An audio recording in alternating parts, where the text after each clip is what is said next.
여러분 반갑습니다. 저는 디지털 스토리 스튜디오의 김유석입니다.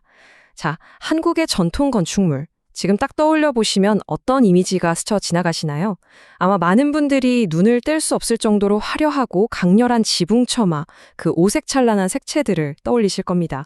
그런데 말이죠. 동시에 나뭇결이 그대로 살아있는 아주 수수하고 차분한 고택의 모습도 생각나실 거예요. 좀 신기하지 않나요? 한국의 전통 건축은 이렇게 극단적일 정도로 화려한 얼굴과 또 철저하게 색을 뺀 소박한 얼굴, 이 두 가지를 다 가지고 있거든요. 대체 왜 이런 엄청난 차이가 존재하는 걸까요? 오늘 바로 이 화려한 미스테리인 단청에 얽힌 흥미로운 건축과 철학 이야기 시원하게 풀어보겠습니다. 이 극과 극의 대비 확실히 보이시죠? 한쪽은 정말 숨이 멎을 듯 화려한 궁궐이고요. 다른 한쪽은 묵직한 나무 질감이 그대로 느껴지는 향교입니다. 오늘 우리가 파헤쳐볼 핵심 질문은 딱 두 가지예요. 첫째, 왜 어떤 건물은 저렇게 화려하게 색을 떡칠, 정성껏 입히고 어떤 건물은 굳이 나무 그대로의 생얼을 고집했을까? 그리고 둘째, 이토록 아름다운 단청은 진짜 100% 한국에서만 뿅 하고 발명된 우리만의 고유 문화일까? 평소에 그냥 무심코 지나치셨던 이 전통 건물들이 오늘 시간 이후로는 완전히 다르게 보이실 겁니다. 첫 번째 미스터리의 해답. 사실 그 건물이 가진 성격과 목적에 숨어 있습니다. 불교사찰을 먼저 생각해 볼까요? 사찰은 부처님의 세계를 이 지상에 쫙 펼쳐놓은 곳이잖아요. 그러니까 화려함, 장엄함 이런 게 무조건적으로 중요했죠. 궁궐은 어떨까요? 왕의 위엄, 그리고 국가의 절대적인 파워를 백성들이나 외국 사신들에게 시각적으로 빡 증명해야 했단 말이죠. 그래서 가장 화려하고 압도적인 색을 썼습니다. 하지만 향교나 서원은 얘기가 완전히 다릅니다. 여긴 유교 교육기관, 그러니까 학교잖아요. 유교에서 제일 으뜸으로 쳐주는 덕목이 뭐죠? 맞습니다. 검소, 절제, 소박함입니다. 매일 학문을 닦는 선비들한테 번쩍번쩍하고 화려한 시각적 자극은 오히려 정신을 흐트러뜨리는 사치라고 생각했던 거죠. 그래서 향교와 서원들은 아예 색을 칠하지 않는 걸 철칙으로 삼았습니다. 이걸 흔히 백골집이나 민흘림이라고 부르는데요. 기둥이나 목재 겉면을 가공하거나 칠하지 않고 마치 뼈대처럼 자연 그대로 훤히 드러내서 이런 재미있는 이름이 붙었어요. 도산서원이나 병산서원, 소수서원 같은 유명한 서원들 가보신 분들은 아마 아실 겁니다. 궁궐의 화려함과는 차원이 다른 그 묵직하고 고요한 바이브가 흐르죠. 이거 절대 돈이 없어서 안 칠한 거 아닙니다. 짓다가 만 것도 아니고요. 칠을 하지 않은 그 맨나무 상태 자체가 바로 유교적인 철학을 물리적인 건축물로 완벽하게 빚어낸 엄청나게 의도적이고 수준 높은 미학이었던 겁니다. 그런데요, 역사에 100% 완벽한 규칙이란 게 있나요? 서원과 향교는 무조건 색을 칠하지 않는다라고 딱 잘라 말하기엔 약간의 예외들이 존재했습니다. 국가에서 예산을 팍팍 밀어준 규모가 큰 향교나 왕이 직접 니네 참 잘한다 하면서 현판에 내려준 사획사원 같은 곳은 부분적으로 단청이 들어갔어요. 또 공자나 훌륭한 성현들을 모시는 제사공간, 즉 대성전 같은 곳은 일반 교실보다는 좀 더 격식을 차려야 했기 때문에 장식을 더했죠. 근데 여기서 진짜 중요한 사실은요. 이때 칠한 단청조차도 궁궐처럼 막 화려하진 않았다는 겁니다. 그냥 기본 바탕색만 칠하는 가칠단청이나 끝부분에만 살짝 멋을 내는 모로단청 정도로 그 유교적 절제의 선을 아주 아슬아슬하게 잘 지켜냈다는 거죠. 자, 그럼 단청이라는 단어 자체를 한번 뜯어볼까요? 한자를 그대로 풀어보면 붉을단의 푸를청입니다. 붉은색이랑 푸른색을 메인으로 여러 색을 섞어 칠한다는 뜻이죠. 자, 그런데 여러분, 여기서 우리가 절대, 정말 놓쳐선 안 될 핵심이 있습니다. 단청은요, 단순히 건물 예뻐 보이게 하려는 메이크업 같은 게 아니었어요.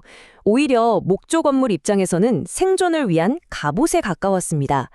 물감, 즉 안료를 나무 겉면에 두껍게 발라버리니까 비가 와도 나무가 안 썩고 벌레들이 나무를 파먹는 것도 막아주는 엄청난 실용성을 가지고 있었던 거죠. 건물의 등급도 보려주면서 수명까지 획기적으로 늘려주는 그야말로 완벽한 일석이조의 결합이었던 셈입니다. 자, 그럼 처음에 던졌던 두 번째 큰 질문으로 넘어가 보겠습니다. 과연 단청은 한 곳에서만 독자적으로 뚝딱 발명된 고유문화일까? 결론부터 시원하게 말씀드리면 나무에 색을 칠해서 건물을 보호하고 권위를 나타내는 이런 행위 자체는 동아시아 국가들이 아주 오랜 시간 공유해온 보편적인 문화입니다. 중국에서는 이걸 채화라고 부르고요.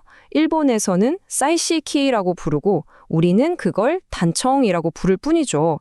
그러니까 건물에 알록달록하게 색칠하는 건 전 세계에서 오직 한국만이 가진 독창적인 발명품이다라고 말하는 건 사실 역사적으로는 조금 무리가 있는 표현인 거죠. 그럼 좀 실망스러우신가요? 에이, 전혀 그러실 필요 없습니다.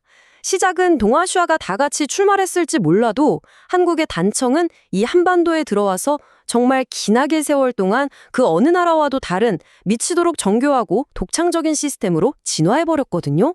우리는 우주의 원리를 담았다는 오방색, 그러니까 청, 적, 황, 백, 흑, 이 5가지 색을 베이스로 한국만의 아주 독특한 문양을 쫙 뽑아냈습니다. 게다가 그냥 막 칠하는 게 아니에요. 기둥이냐, 들보냐, 석가래냐, 그 위치랑 역할에 따라서 칠하는 법칙을 아주 철저하게 시스템화했습니다. 제일 단순한 가칠단청부터 선을 긋는 긋기, 끝에 문양을 넣는 모로, 그리고 화려함의 극치인 금단청까지 4단계의 명확한 등급표를 완성해냈죠.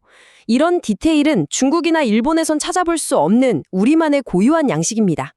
그래서 오늘 살펴본 내용들을 싹 다 종합해서 단청을 가장 정확하게 정의해보자면 딱 이렇습니다.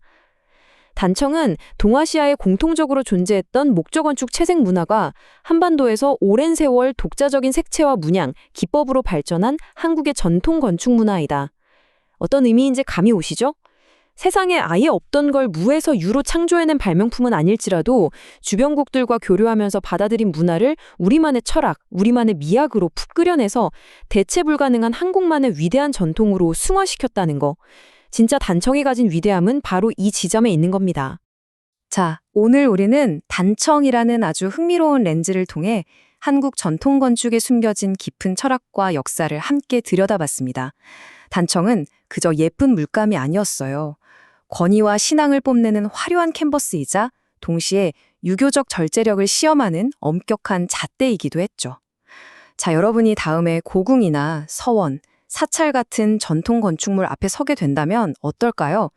처마 끝에 피어난 그 화려한 단청을 보시면서 혹은 칠기 하나 없이 투박한 그 맨나무 기둥을 쓰다듬으면서 수백 년 전 이 건물을 세웠던 사람들의 철학과 숨결이 훨씬 더 가깝게 느껴지지 않으실까요?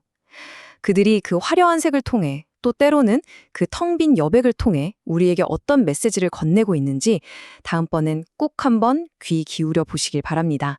오늘 이야기 여기서 마치겠습니다. 함께 해주셔서 감사합니다.